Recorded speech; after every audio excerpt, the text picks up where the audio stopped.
గోల్కొండ మన రాష్ట్రం మన TV. Please subscribe Golkonda TV. For more updates bell button పై క్లిక్ చేయండి.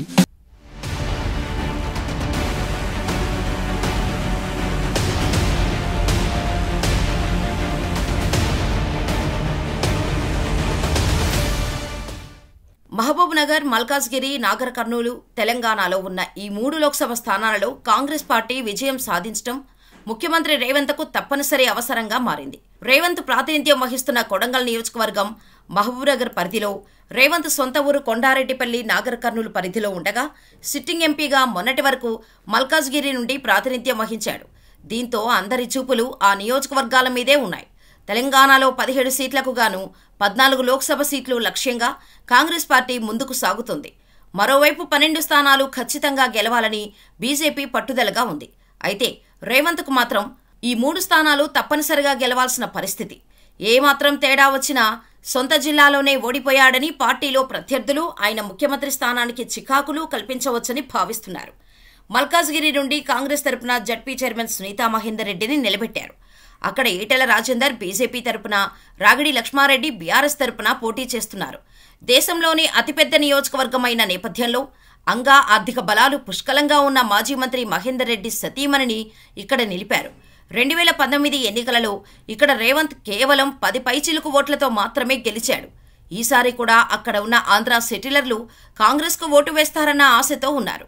మహబూబ్ నగర్ లోక్సభ స్థానంలో బీజేపీ నుండి డీకే అరుణ, బీఆర్ఎస్ నుండి సిట్టింగ్ ఎంపీ మన్నె శ్రీనివాసరెడ్డి, కాంగ్రెస్ నుండి చల్లా వంశీచంద్రెడ్డిలు మళ్లీ పోటీ పడుతున్నారు. 2019 ఎన్నికలలో ఇక్కడ బీఆర్ఎస్ అభ్యర్థి మన్నె శ్రీనివాసరెడ్డి బీజేపీ అభ్యర్థి డీకే అరుణపై 77,829 ఓట్లు సాధించాడు. ఇప్పుడు అక్కడ 7 అసెంబ్లీ స్థానాలలో కాంగ్రెస్ ఎమ్మెల్యేలు ఉన్నారు. గత ఎన్నికల్లో బీజేపీలో ఉన్న జితేందర్ రెడ్డి కాంగ్రెస్లో చేరిపోయాడు. డీకే అరుణ, రేవంత్ల మధ్య ఇక్కడ మాటల యుద్ధం నడుస్తోంది. ఇక్కడ గెలుపు ప్రతిష్టాత్మకం అని భావించిన రేవంత్ ఇప్పటి వరకు 7 సభలకు హాజరయ్యాడు. నాగర్ కర్నూలు పార్లమెంటు స్థానం నుండి బీఆర్ఎస్ అభ్యర్థిగా మాజీ ఐపీఎస్ ప్రవీణ్ కుమార్, బీజేపీ అభ్యర్థిగా సిట్టింగ్ ఎంపీ పోతుగంటి రాములు కుమారుడు భరత్ ప్రసాద్, కాంగ్రెస్ తరపున సీనియర్ నేత మాజీ ఎంపీ మల్లు రవి పోటీ చేస్తున్నారు. ఇక్కడ 7 శాసనసభ నియోజకవర్గాలలో 5 కాంగ్రెస్, 2 బీఆర్ఎస్ గెలుచుకున్నాయి. ఇక ఎంపీ ఎన్నికలకు ప్రజలు ఎటువైపు మొగ్గు చూపుతారో అన్న అనుమానాలు ఉన్నాయి. ఇక అన్ని చోట్ల కాంగ్రెస్ 6 గ్యారంటీల అమలు ప్రచారంలో నేతలకు తీవ్ర ఇబ్బందికరంగా మారింది. ఈ ప్రతికూల పరిస్థితుల నడుమ రేవంత్ ఈ 3 స్థానాలను గెలుచుకోవాల్సి ఉంది. మరి ప్రజలు ఎలాంటి తీర్పు ఇస్తారో వేచి చూడాలి.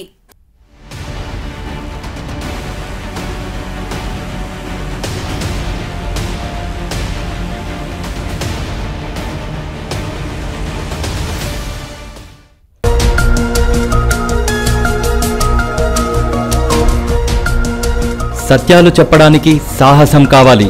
నిజాలు చెప్పే పత్రికలు రావాలి. నిజం మా నైజం.